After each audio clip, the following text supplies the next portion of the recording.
Olá, sejam todos muito bem-vindos ao Alesp em Pauta. O programa de hoje vai falar sobre o papel da ouvidoria da polícia e a abordagem policial. Para falar sobre esse tema, eu tenho aqui dois convidados, o Cláudio Silva, que é o ouvidor das polícias de São Paulo, e o Dr. Renan de Oliveira, que é sociólogo e pesquisador do Núcleo de Estudos da Violência, NEV USP. Sejam muito bem-vindos ao nosso estúdio.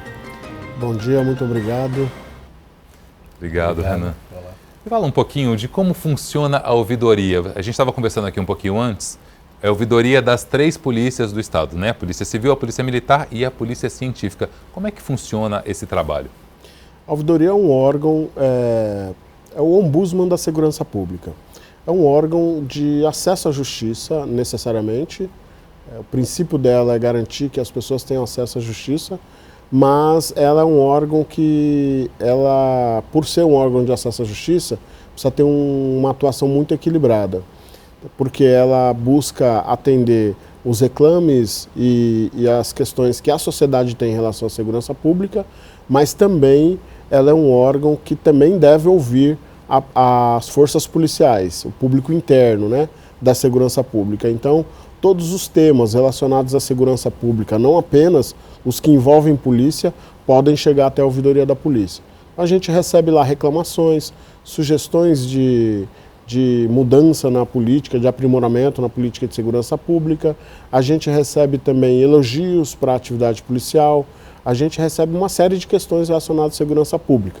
Para além disso, a ouvidoria também tem um papel fundamental, que é o papel de propor debates sobre segurança pública, né? Então, análise de dados, pesquisas, informações que possam subsidiar a construção e o pensar a política de segurança pública também é uma tarefa da ouvidoria da polícia, além de elaborar cursos, dialogar com as comunidades, promover encontros. A ouvidoria tem um pouco essa tarefa aí. Doutor, como é que funciona o Núcleo de Estudos de Violência da USP? Bom, nós somos um núcleo de apoio à pesquisa da universidade, né?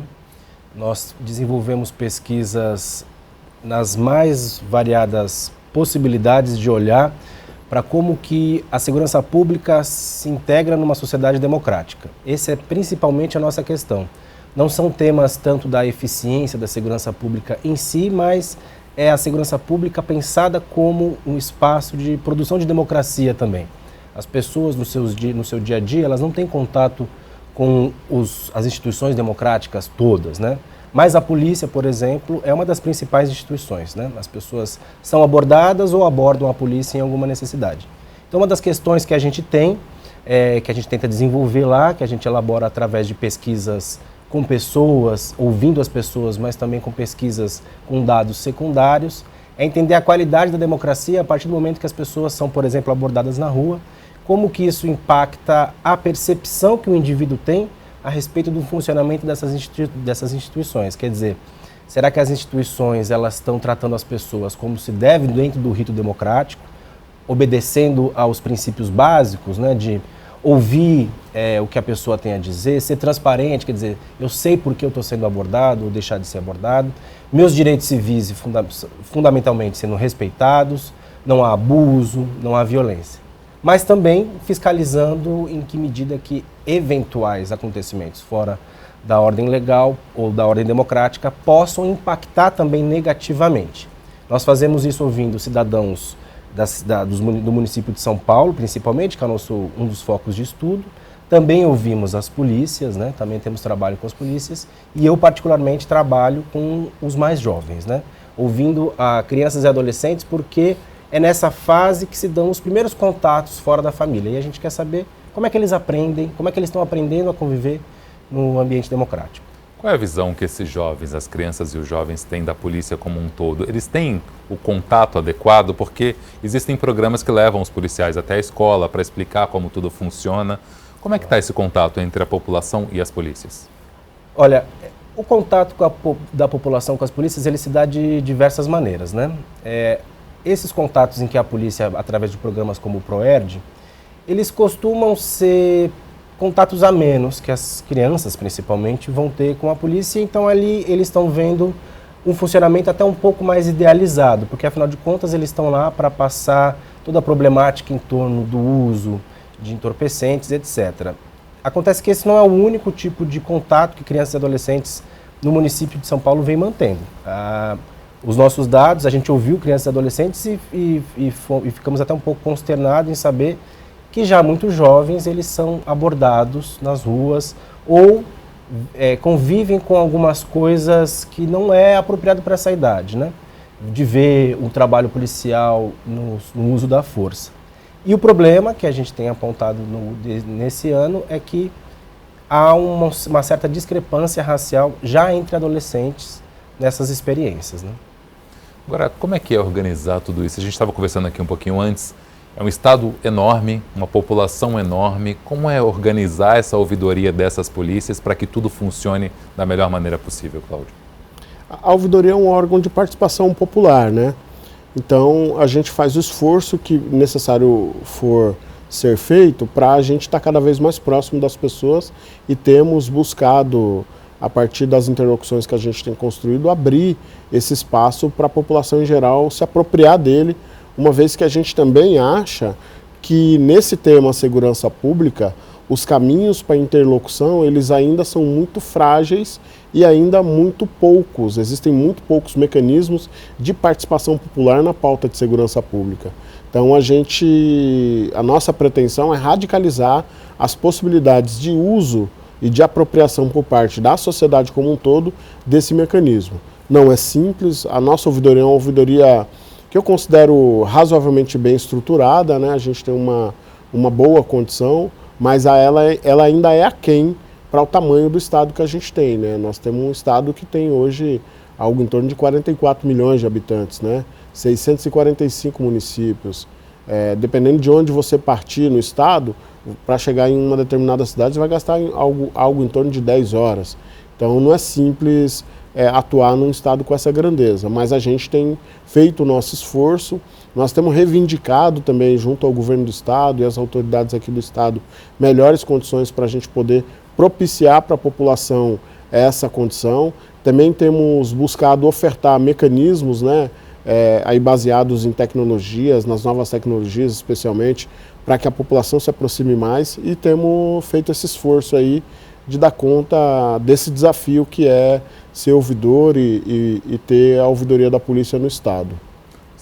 Existe um sistema grande em funcionamento que tem condições de atender a todos, mas nem todo mundo sabe qual é o caminho, né, para chegar até a ouvidoria, qual o telefone, se é por e-mail, se é por mensagem. Como é que funciona? Exatamente. A ouvidoria ela pode ser acessada por vários caminhos, né? Nós temos o nosso telefone, que é de ligações gratuitas, né? Que é o 0800 017 7070. Nós também atendemos por e-mail, que hoje tem sido o caminho preferido das pessoas, né, que é o ouvidoriadapolicia@sp.gov.br, e fazemos o atendimento pessoal também. As pessoas podem procurar a ouvidoria na rua Japurá, número 42, na Bela Vista, aqui na região central de São Paulo, bem próximo à Câmara Municipal, e também buscar o seu atendimento diretamente na ouvidoria. Mas as pessoas que preferirem mandar carta, podem mandar carta. As pessoas que tem pessoas que têm meu telefone e acessam a ouvidoria através do meu telefone, das pessoas da minha equipe. Então, a gente não limita muito o acesso das pessoas. O caminho que ela conseguir de acesso à ouvidoria, ele será respeitado e a gente vai dar consequência ao que vier, né? Se for uma reclamação, se for uma sugestão, mesmo que seja apenas um pedido de informação, porque isso também acontece. Então a gente não tem muita restrição em relação à forma de atendimento. Ou seja, em qualquer parte do estado que a pessoa esteja, esses são os canais de atendimento, independente dela estar aqui na capital ou estar num município bem distante. Independente de onde ela esteja, ela tem esse telefone 0800, ela tem também esse e-mail, que ela pode nos procurar. Doutor Renan, como é que funciona essa relação e essa conversa entre o núcleo que você preside, que você trabalha, com a ouvidoria, com as polícias do estado? O núcleo tem mantido uma conexão muito boa, em termos de pesquisa principalmente, e também de transferência de conhecimento que é produzido na universidade com as polícias, né? Então nós temos tanto interesse em ouvir o que as polícias têm a dizer, quais são os desafios justamente para se enquadrar nesse aspecto que eu vinha dizendo sobre um policiamento democrático, né? Quais são as tecnologias novas, porque nós estamos a todo tempo olhando para o que está acontecendo no mundo, né? A gente não olha só para a literatura do que é feito no Brasil, a gente vai atrás de saber o que está acontecendo em todos os lugares, desde países da Europa, países da Ásia, enfim. A gente está sempre atualizando o que há de policiamento mais moderno, né? E nós tentamos sempre que possível, evidentemente, fazer essa conexão. Saber quais são os dilemas que as polícias enfrentam, quais são as dificuldades institucionais, sociais. A diferença aqui entre institucional e social seria as dificuldades próprias do funcionamento das polícias e o social da polícia com outros atores, outros agentes, com a população de maneira mais ampla. Um elemento que para a gente é fundamental, que o policiamento moderno passa por ele, é a construção de relações de confiança. Uma população, para poder se sentir segura, é parte do sentimento de segurança saber que as instituições estão lá para atendê-las, né? Saber que essas instituições não só vão resolver problemas que elas porventura enfrentem, mas que a maneira de resolver esses problemas também as deixa confortável e as estimula. Então, por exemplo, a polícia civil, ela é responsável por fazer investigação. A população tem que se sentir confiável. A população, em maior parte, não sabe sequer que nós temos esse ciclo incompleto, né? Que nós temos várias polícias, como o Claudinho estava apresentando. A população não sabe disso. Na cabeça da população, de maneira geral, do cidadão comum, é a polícia, né? A polícia que é responsável. Ela tem que se sentir à vontade para poder, diante de um caso, olha, eu sei que meu vizinho está tendo um exemplo, tá? Constantes brigas no meu vizinho. A população tem que ser confiante o bastante para saber que, bom, o melhor caminho para resolver isso é a lei. Não sou eu que vou lá me intrometer pessoalmente, não se intrometer no sentido, não sou eu que vou lá resolver o problema com as minhas próprias mãos, não fazer justiça com as próprias mãos, porque quem é responsável por fazer isso são as forças de segurança. Só que para as forças de segurança atuarem junto com a população, o indivíduo tem que se sentir confortável de chegar nela, tem que confiar.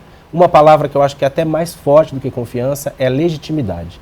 Quando a população entende que aquela autoridade é legítima e que ela é capaz de resolver os problemas, ela se sente mais à vontade de cooperar. Não só de fazer uma denúncia, mas também sabendo de um caso, de um crime, sabendo de alguém que cometeu alguma coisa, ou quando chegar até ela um pedido de colaboração, ela se sinta confortável para colaborar. Esse é o paradigma que a gente tem trabalhado da polícia moderna. O indivíduo confia na polícia, legitima a polícia, e quando isso acontece, tanto obedece às leis, quanto se sente confortável para obedecer. É isso que a gente tenta entender.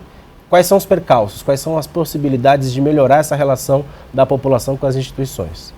A gente fala bastante sempre em tecnologia. A tecnologia ajuda muito em vários aspectos. O que, na opinião de vocês, pode ser trazido de outros países? Claro que as proporções são diferentes, a realidade do país é muito diferente de outros países da Europa, Estados Unidos, Canadá. Mas o que vocês viram lá fora que é interessante e que pode ser aplicado em curto prazo nas polícias de São Paulo? Nós estamos num debate muito forte no Estado relacionado às câmaras corporais, né? Nós iniciamos a implementação dessa tecnologia na nossa polícia. Ela hoje alcançou metade da tropa, né, da Polícia Militar no Estado de São Paulo. O nosso anseio é que ela alcance toda a tropa e, além de alcançar toda a tropa, possa alcançar também as unidades operacionais da Polícia Civil. Essa tecnologia é uma tecnologia fundamental e essa mesma tecnologia que a gente usa aqui, que é uma tecnologia de ponta, a gente usa em São Paulo, é usada pela considerada uma das melhores polícias do mundo, que é, por exemplo, a Polícia de Londres, né? É o mesmo instrumento, a mesma tecnologia, então eu acho que isso é um caminho, na nossa opinião, sem volta.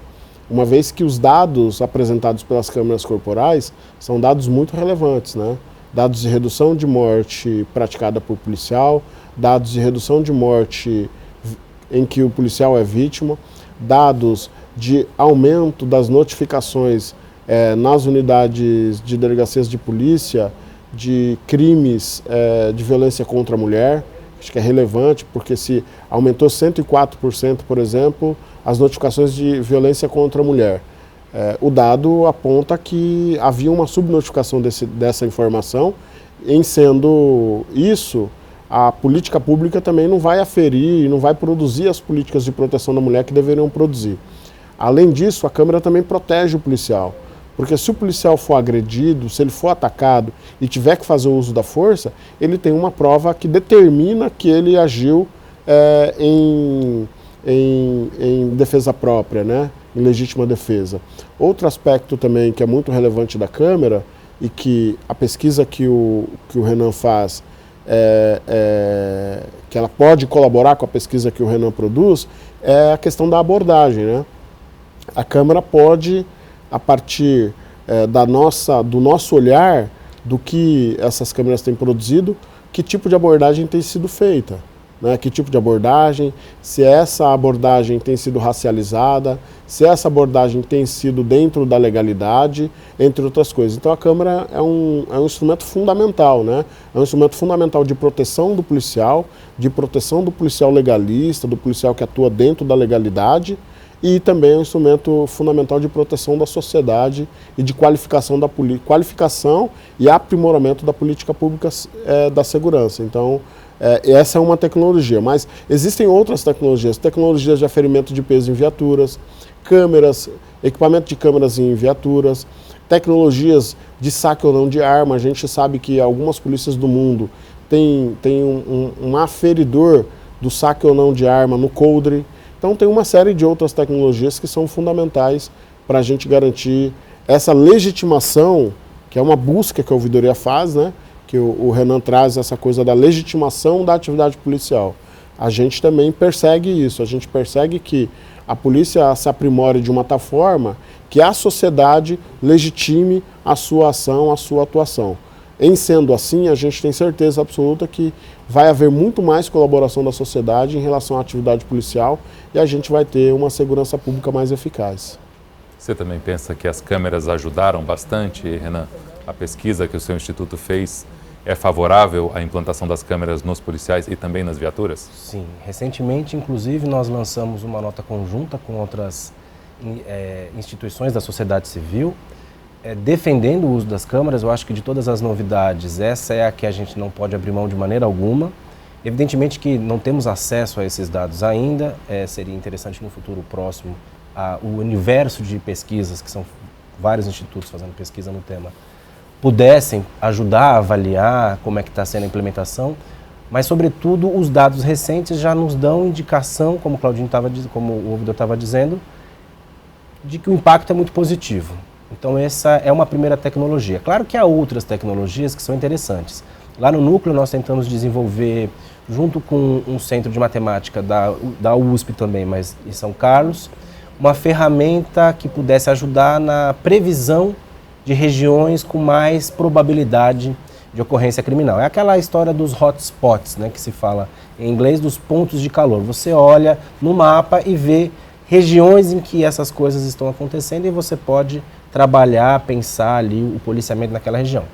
Paralelamente ao desenvolvimento desse tipo de tecnologia preditiva, que é interessante, tem crescido também no universo, no mundo de maneira geral, e a gente precisa trazer em pé de igualdade a crítica a essa tecnologia, no sentido de saber que nenhuma tecnologia não ter uma postura ingênua em relação à tecnologia, achando que toda tecnologia é neutra, porque ao mesmo tempo que se tem mostrado que essas tecnologias ajudam na previsão de crimes, elas também acabam reforçando alguns estereótipos. Então é preciso fazer sempre um processo minucioso de entender em que ponto a tecnologia ela vem para ajudar, em que ponto a tecnologia ela vem para reforçar problemas. O nosso lado, a nossa postura é sempre de tentar ajudar em ferramentas que auxiliem a polícia a ser cada vez mais democrática, a ser cada vez mais atualizada com o tempo que a gente vive, né?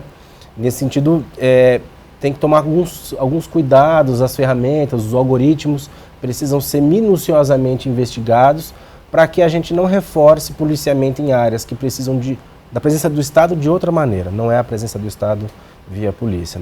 Não basta só levar a polícia para alguns lugares. Pelo contrário, isso gera conflitos, isso pode gerar desconforto. Então é saber casar bem essas tecnologias, mas sem abrir mão dessas tecnologias que, como o ouvidor vinha dizendo, além de produzirem conhecimento, produzirem uma forma de policiamento científico também protege os agentes, né? Eu acho que isso é fundamental de se manter. Agora é um sistema complexo, né? São muitos. Quantos policiais hoje existem no estado de São Paulo e o quanto seria necessário para se ter uma câmera para cada policial? É um investimento enorme, né? Como funciona esse sistema? A câmera dele fica ligada a partir do momento que ele começa o trabalho e isso tudo é monitorado através de uma central? Nós temos hoje na Polícia Militar algo em torno de 82, 83 mil homens e mulheres. Na Polícia Civil algo em torno de 24 a 25 mil. A câmera, ela funciona durante todo o tempo que o policial está usando ela, só que ela funciona gravando em baixa qualidade, fora de HD, é uma qualidade mais baixa, mas ela continua gravando. Então todas as abordagens ela pode gravar e etc. Quando tem uma intercorrência, o policial pode acioná-la ou ela pode ser acionada por algum barulho que seja feito, um estampido, pode acionar a câmera e a câmera começa a gravar em alta qualidade. Aí ela grava áudio, grava em qualidade HD e essas imagens são guardadas numa nuvem que também está contratada no mesmo contrato dessa câmera. Quais são as principais reclamações, as principais chamadas que vocês recebem na ouvidoria da população como um todo? As maiores reclamações que a gente tem são de abordagens ilegais. São de atividade ilegal praticada pela polícia sob algum aspecto. Isso alcança algo em torno de 30% das reclamações que a ouvidoria tem. O segundo é elogio. Nós temos 20% de tudo que a ouvidoria recebe de elogios à atividade policial. A pessoa foi numa delegacia, foi bem atendida, a pessoa ligou 190, foi bem atendido no atendimento telefônico ou também foi bem atendida pela equipe de patrulhamento que foi atender aquele pedido. Então a gente recebe muitos elogios também. Quais são os principais desafios, na tua opinião, Cláudio, e na tua, Renan? Os principais desafios para se melhorar cada vez mais a qualidade da polícia, das abordagens, do trabalho feito, porque também tem um outro lado, né? Ele chegar num lugar inóspito, um lugar difícil, onde o conflito é constante, a visão do policial também saber até onde ir, né? Como ele aborda essa pessoa, se ele aborda, se ele não aborda. Como melhorar esse trabalho como um todo? O principal desafio da ouvidoria é o desafio da legitimação da atividade policial. É lógico que existem vários caminhos que precisam ser percorridos para a gente conseguir construir essa legitimação. Eu acho que tem vários caminhos que podem ser percorridos. Um caminho, por exemplo, é a gente garantir que a população possa incidir mais na política de segurança pública, né? Criar mais mecanismos de participação popular, fazer com que a população consiga alcançar os gestores e os fazedores, os operadores da segurança pública, num sentido de poder dizer para essas pessoas efetivamente o que ela espera da polícia, o que ela deseja da polícia, que segurança pública que ela quer ter.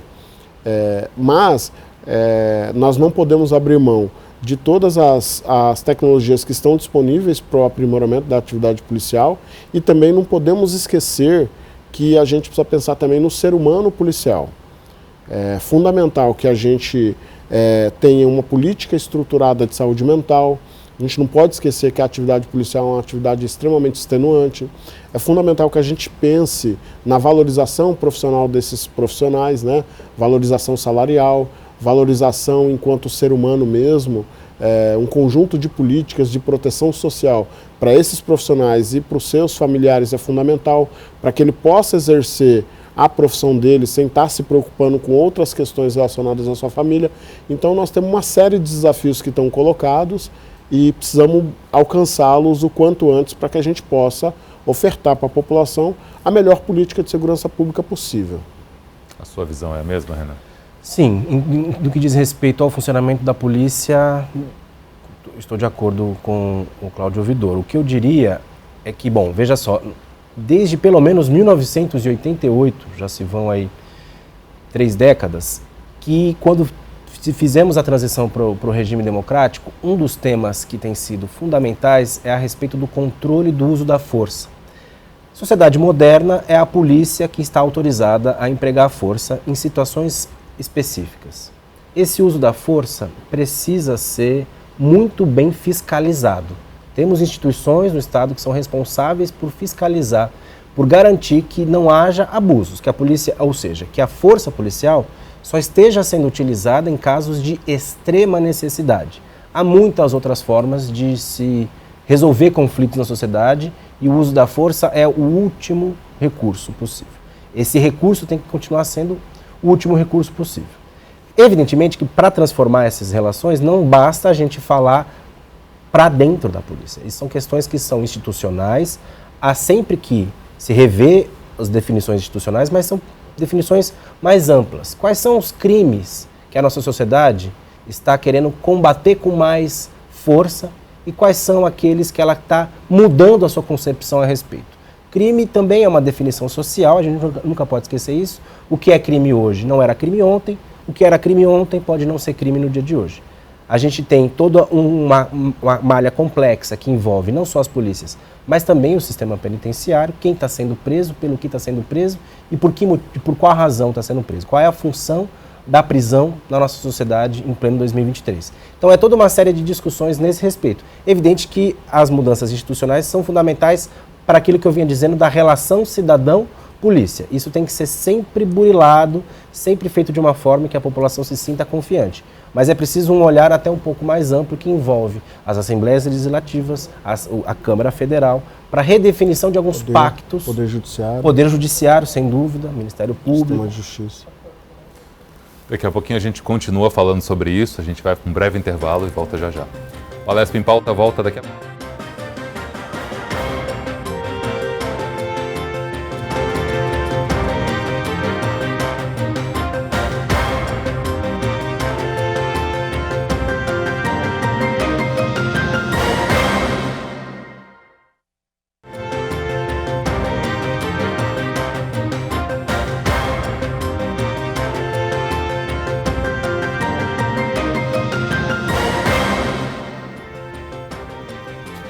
O Alesp em Pauta está de volta agora com a Yara Bento, representante do SOS Racismo aqui dentro da Assembleia Legislativa. Yara, muito obrigado.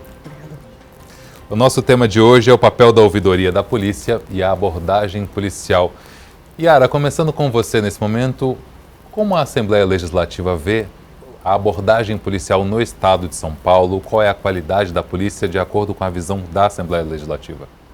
Bom, primeiro agradecer a oportunidade de fazer essa discussão aqui dentro da Assembleia Legislativa, uma oportunidade muito rica até pelo fato do ouvidor aqui da polícia, ele ter sido também coordenador do SOS Racismo, tem uma parceria muito importante que estabelecemos aqui, ele conhece muito bem a estrutura da Assembleia Legislativa, tem um bom trânsito aqui junto aos parlamentares da casa e desde quando assumi a coordenação tem buscado estabelecer também essa relação com a ouvidoria da polícia para que a gente possa tratar desses assuntos e melhorar a qualidade, né, da abordagem policial aos cidadãos do estado de São Paulo, mas também de trazer esse tema aqui para a Assembleia Legislativa, até porque é desta casa que nós produzimos legislações.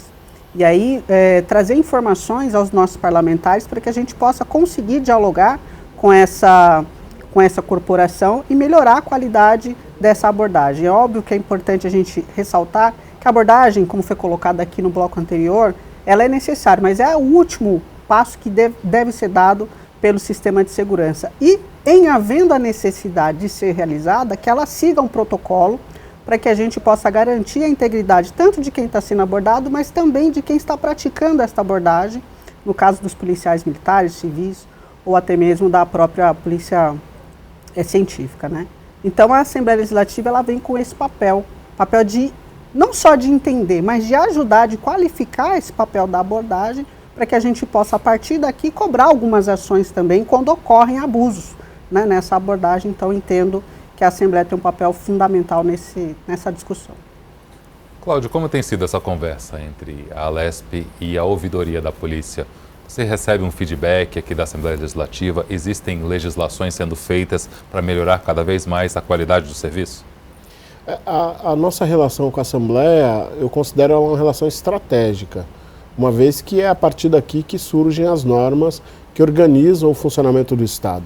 Então, para nós é estratégica. Desde que a gente assumiu, a gente tem tratado dessa forma a relação com a Assembleia, temos feito vários caminhos de diálogo com os deputados, sejam os deputados como um todo, os 94 deputados, mas também um caminho estratégico de diálogo com os deputados da Comissão de Direitos Humanos, com os deputados da Comissão de Segurança Pública. Além do SOS Racismo, que na nossa opinião é um órgão fundamental aqui da Casa, que pode contribuir para o trabalho que a gente desenvolve na política de segurança pública. A gente sabe que o debate racial é um debate muito forte, né? Uma vez que a gente tem uma lógica muito perversa, né, no país, isso não é São Paulo, é o Brasil inteiro, de morte da população negra, né? Você vê, nós somos 2,7% da população mundial, o Brasil. E hoje a gente contribui para as mortes violentas no planeta com algo em torno de 19,7% das mortes violentas. Então, dessas mortes violentas, algo em torno de 80% são pessoas negras. Então, tem um debate político que precisa ser feito, um debate político e sociológico que precisa ser feito com base nesses dados. E a partir daí, a gente acha que um caminho fundamental para que esse debate seja feito é a Assembleia Legislativa, uma vez que ela é a nossa Casa de Leis do Estado. Além do trabalho feito aqui dentro da Alesp, nas academias de polícia, o que tem sido feito em questão de treinamento, conscientização dos policiais? Isso tem sido tratado no dia a dia dos policiais dentro dos quartéis? A gente não pode negar que tem sim, tem sido tratado. A gente tem procurado as forças policiais no sentido de dialogar sobre as metodologias de implantação desse tipo de formação, né? Porque como os resultados têm sido questionados ainda, a gente acha que tem algum ajuste que precisa ser feito. Nós também, enquanto ouvidoria da polícia, temos sugerido ao secretário de Segurança Pública, ao governador e também ao Ministério da Justiça e Segurança Pública e ao Ministério de Direitos Humanos que o tema da abordagem seja um tema mais amplamente discutido.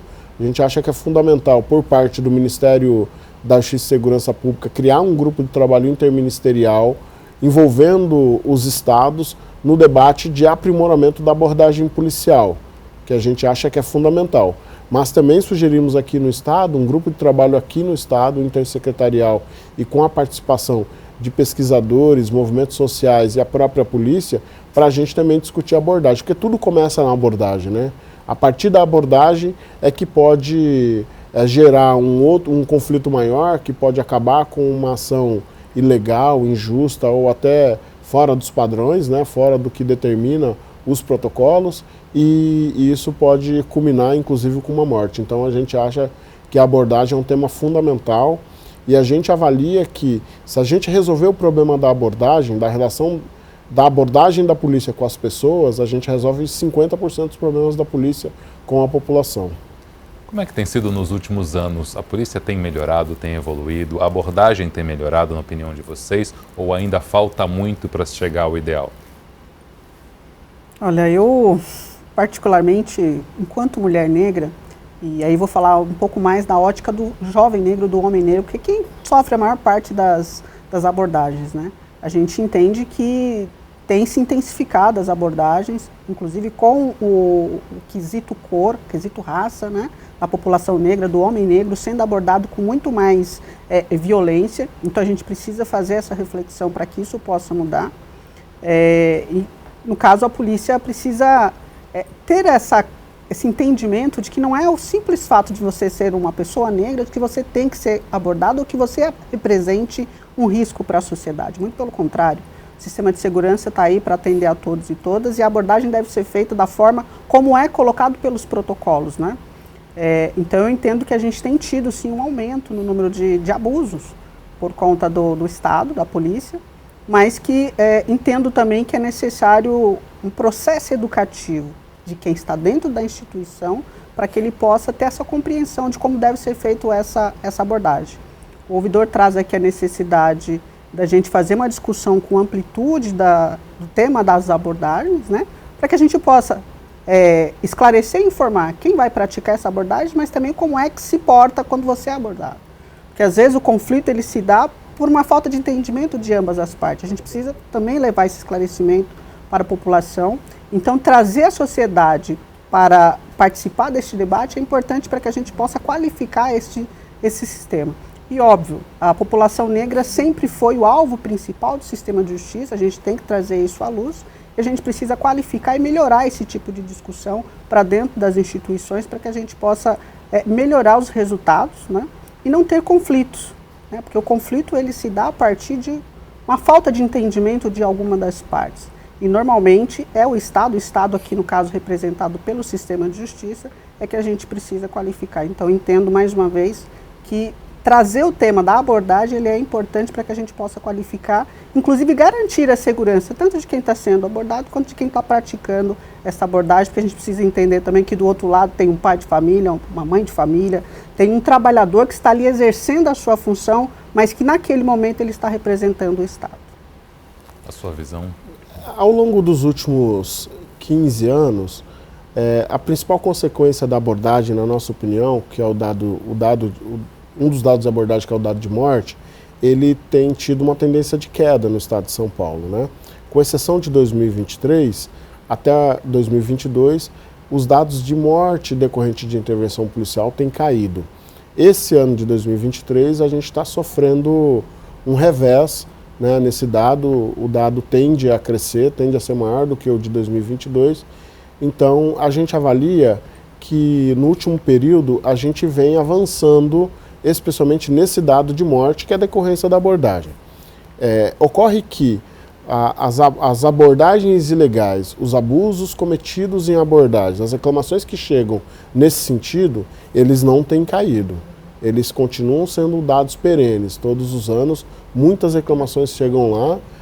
Agora mesmo, no decorrer do programa, a gente está recebendo reclamação de abordagem ilegal, de abordagem que não tem obedecido o procedimento que deveria estar sendo obedecido. Então, a gente acha que esse é um grande desafio que a gente tem nesse momento na nossa segurança pública. Assim, como que a gente consegue fazer que a abordagem policial possa se tornar uma coisa mais cidadã, mais focada no respeito aos direitos humanos e no respeito àquela pessoa que está sendo abordada.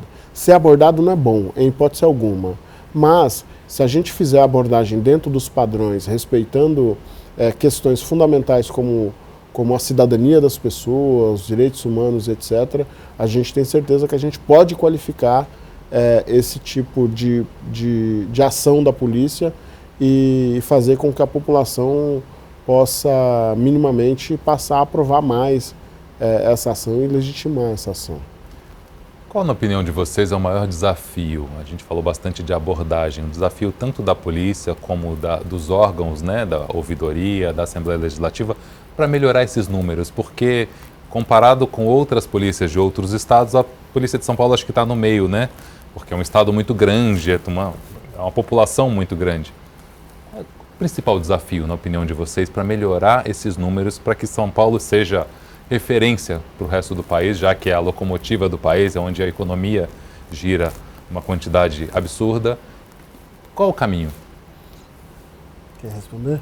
Pergunta difícil. Do ponto de vista tecnológico e estrutural, a Polícia de São Paulo ela é um exemplo para o país mesmo. Ela tem muitas condições de atuação.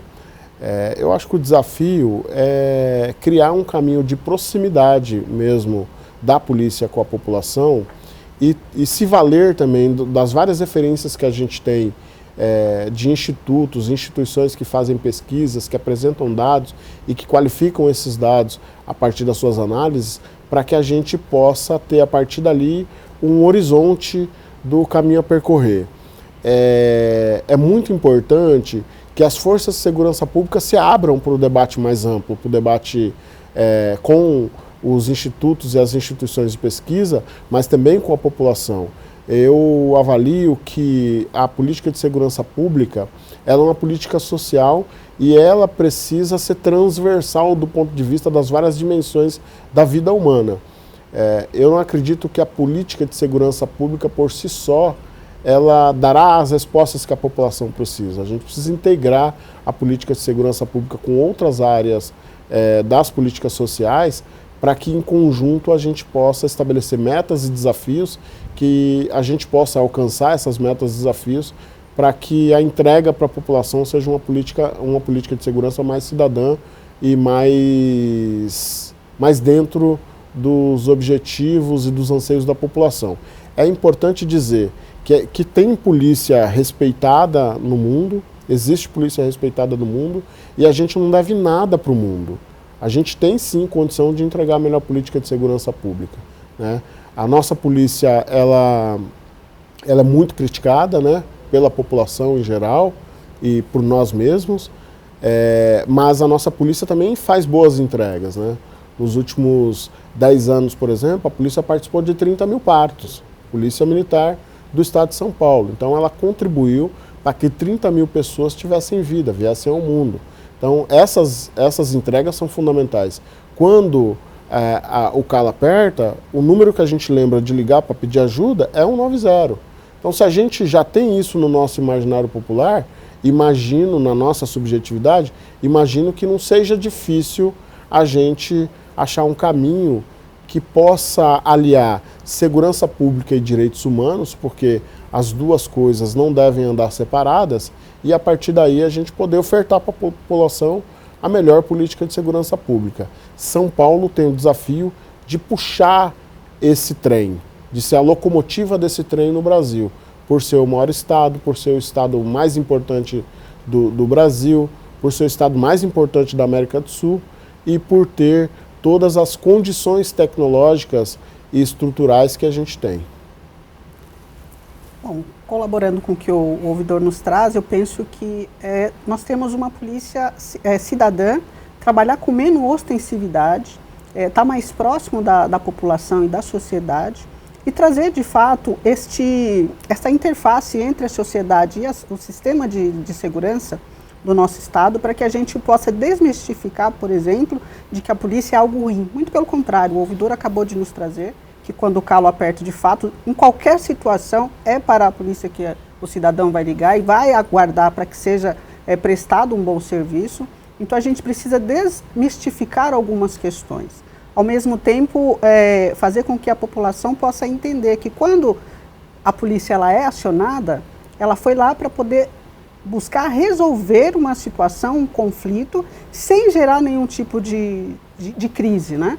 Mas, ao mesmo tempo, ela precisa ser recebida naquele ambiente, naquele espaço, para que ela possa prestar o seu trabalho. Então, eu penso que a prevenção é um dos caminhos, mas também de fazer essa interface entre a sociedade, entre o sistema de justiça, para que todo mundo possa entender qual é o papel de cada um, porque a sociedade tem seu papel, o sistema de justiça tem o seu papel, para que a gente não gere esse tipo de conflito. Então, na minha opinião, acho que a prevenção ele é o melhor caminho, mas também da gente ter a educação, de explicar para a sociedade qual é o papel das instituições que nós temos aqui, do sistema de justiça, para que cada um cumpra com o seu dever, né? Para que ninguém seja apontado de forma negativa. É óbvio que a gente tem um histórico no sistema de justiça que nos traz para este momento, mas que a gente tem atuado aí junto com todos os órgãos, setores e lideranças para poder melhorar esses resultados e também trazer bons números das abordagens da Polícia Militar, Civil, aqui no nosso estado e no Brasil. E como colocou aqui o nosso ouvidor, São Paulo ela é de fato a locomotiva, mas é necessário que haja essa interlocução com demais sistemas do nosso país e da América Latina, para que a gente possa ter um melhor resultado. E é importante que a gente reforce sempre a integração das políticas públicas, seja de segurança, de educação, de cultura, de esporte, de lazer, é extremamente importante para que a gente consiga fazer esse sistema como um todo funcionar. Porque se você tem falha, ruptura em algum desses sistemas, de fato a gente vai ter a geração de uma crise em outro setor. Então precisa estar todo mundo ali nessa engrenagem, funcionando muito bem, para que a gente consiga fazer essa entrega de fato ser essa entrega que atende a nossa população. Então quero reforçar aqui que a prevenção, na minha opinião, é o melhor caminho para que a gente tenha esse resultado. E claro, integrando todas as políticas sociais do Estado, do Brasil, com os outros municípios, outros estados também, para que a gente tenha esse resultado positivo.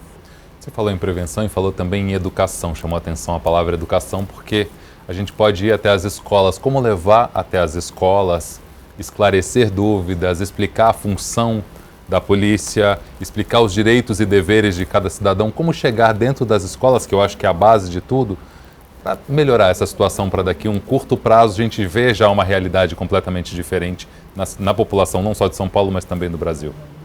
A ouvidoria tem feito isso sempre que suscitada. A semana passada mesmo a gente esteve numa escola discutindo um pouco o papel da abordagem, qual que são os direitos da pessoa abordada e como que essa pessoa deve agir em sendo abordada, apresentando algumas questões legais da abordagem no debate com essas crianças. Foi aqui em Itaquera, na Zona Leste. Mas a polícia tem a ronda escolar, né? A polícia tem a ronda escolar, a polícia tem um PROERD, que podem ser, sim, caminhos para o diálogo mais próximo com a população escolar. Além disso, nós temos também os CONSEGs, que, na minha opinião, eles ainda são mal explorados pela população em geral. Então, todo lugar no estado de São Paulo que tem uma delegacia de polícia pode ter um CONSEG à disposição. Nós temos algo em torno de 490 CONSEGs ativos no estado de São Paulo.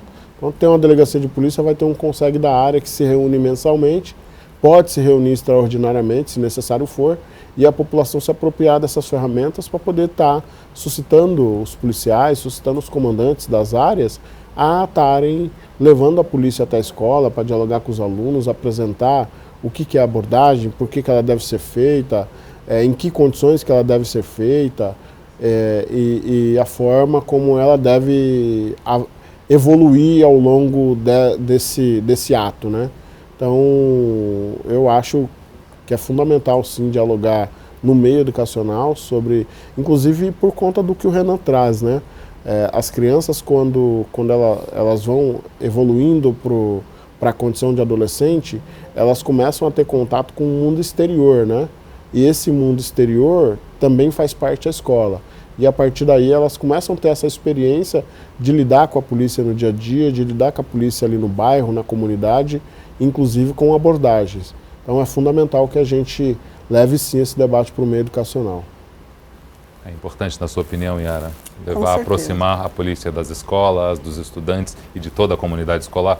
Com certeza, eu avalio que é fundamental. Se nós estamos falando de construção e de mudança de estereótipos, é necessário que haja essa aproximação das instituições, da comunidade escolar. Não só dos próprios adolescentes, mas de toda a comunidade escolar, até porque em todos os locais que você tem um equipamento de educação, você tem uma comunidade ali por perto, você tem um número muito grande de pessoas circulando, você tem os próprios professores, os gestores da unidade escolar, que precisa entender essa ferramenta que é o sistema de justiça, porque os professores muitas vezes eles estão numa escola de manhã, mas à tarde estão em outra, estão num bairro, numa cidade, estão em outro bairro na parte da tarde.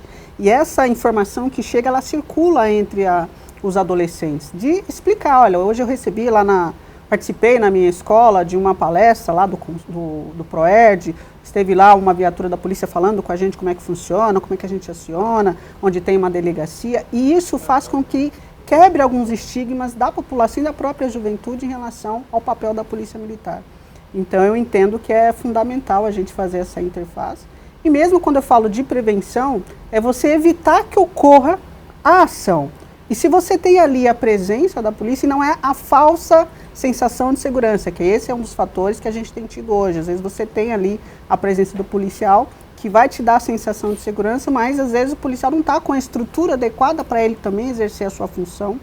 Por isso que é importante a gente tratar dessa questão da falsa sensação, mas que ele consiga desempenhar o seu papel, o papel que o Estado está permitindo a ele fazê-lo. Então, mais uma vez, a escola ele é o caminho, a educação é o caminho para que a gente possa construir novas possibilidades, para que o cidadão, a cidadã possa ajudar nesse debate. E as crianças, elas são atores muito importantes, porque tudo que elas ouvem na escola, elas levam para dentro das suas casas, elas levam para dentro das suas comunidades, fazendo com que essa informação circule dentro de uma outra ótica. Então, por isso que eu avalio que essa interlocução com a escola, com a educação, ela é extremamente importante, inclusive para que a gente tenha aí dentro desse conjunto de adolescentes, futuramente podem sair novos profissionais que vão atuar na área de segurança e que vai chegar com uma outra cabeça, com uma outra qualificação, porque já entende um pouquinho mais da complexidade do sistema de justiça. Falando em complexidade, Cláudio, explica para quem está nos assistindo as atribuições de cada uma das polícias. Você falou que são 3 polícias que a ouvidoria trata: a Polícia Civil, a Polícia Militar e a Polícia Científica. Quais são as atribuições de cada uma delas? A Polícia Militar, ela exerce o policiamento ostensivo, né? Ela é aquela polícia que você mais enxerga, que você mais vê, é a que leva efetivamente a dita sensação de segurança. A Polícia Civil, ela tem um papel de polícia judiciária. Chega as demandas vindas, que são encaminhadas pela Polícia Militar ou pela busca pessoal das pessoas, ela faz todo o serviço de apuração, né? Instaura os inquéritos, ouve quem tem que ouvir, junta e produz as provas que precisam ser juntadas, etc. A Polícia Científica, ela tem um trabalho mais específico de perícia judicial, de construção de provas que inclusive podem ser irrefutáveis e etc. É um trabalho mais minucioso e, diga-se de passagem, é uma polícia muito respeitada Brasil afora. Para a gente finalizar, o que seria o ideal que acontecesse, que as polícias fizessem, que a Assembleia Legislativa colaborasse, que o Poder Judiciário participasse? O que seria o ideal para que a gente tenha a melhor polícia do Brasil e seja referência também lá fora? O ideal, na minha opinião, é que a gente junte todos os nossos esforços para que a gente possa efetivamente oferecer a segurança pública mais leal, mais verdadeira, mais cidadã e mais próxima possível da comunidade que é atendida por essa política. E a Assembleia Legislativa tem um papel estratégico e fundamental nisso, uma vez que quem está na Assembleia Legislativa são pessoas que estão aqui legitimadas pelo voto popular. E o voto popular é que trouxe essas pessoas aqui e é fundamental que a gente ouça essas pessoas que legitimaram os deputados para estarem aqui. Então eu penso que essa casa é uma caixa de ressonância, né? É uma caixa de ressonância da sociedade sobre o que a gente precisa.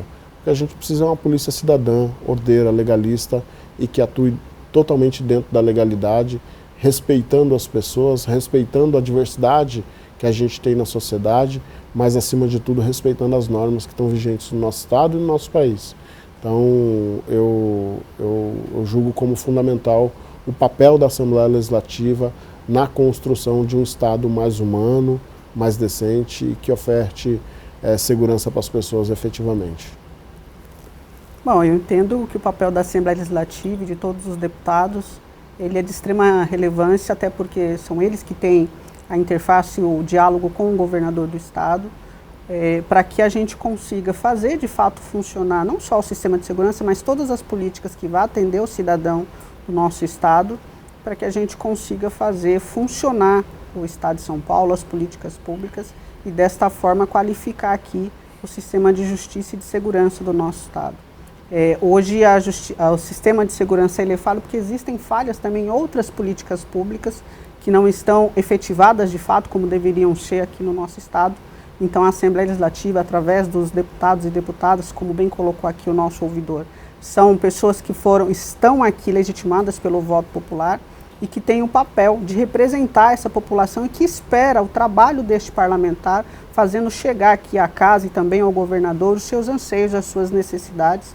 Então entendo que é nosso papel, não só dos parlamentares, mas de todos nós que estamos aqui, inclusive do SOS Racismo, de fazer chegar a esta casa e ao governador para que a gente possa juntos, cidadãos e cidadãs, lideranças, parlamentares e o próprio Estado, dialogar para que a gente entregue um bom produto. O produto é que a nossa população possa ter a sua cidadania plena de fato, como é colocado pela nossa Constituição Federal, inclusive a Constituição do Estado de São Paulo. Obrigado, Yara. Eu queria agradecer ao Dr. Renan Oliveira, que esteve aqui no primeiro bloco com a gente, agradecer a Yara Bento, do SOS Racismo aqui da Alesp, e o Cláudio Silva, ouvidor das polícias. Muito obrigado pela presença de vocês aqui no nosso estúdio. Obrigado, Muito Fernando. obrigado. Foi um prazer. O Alesp em Pauta fica por aqui. A gente se vê no próximo programa. Até mais.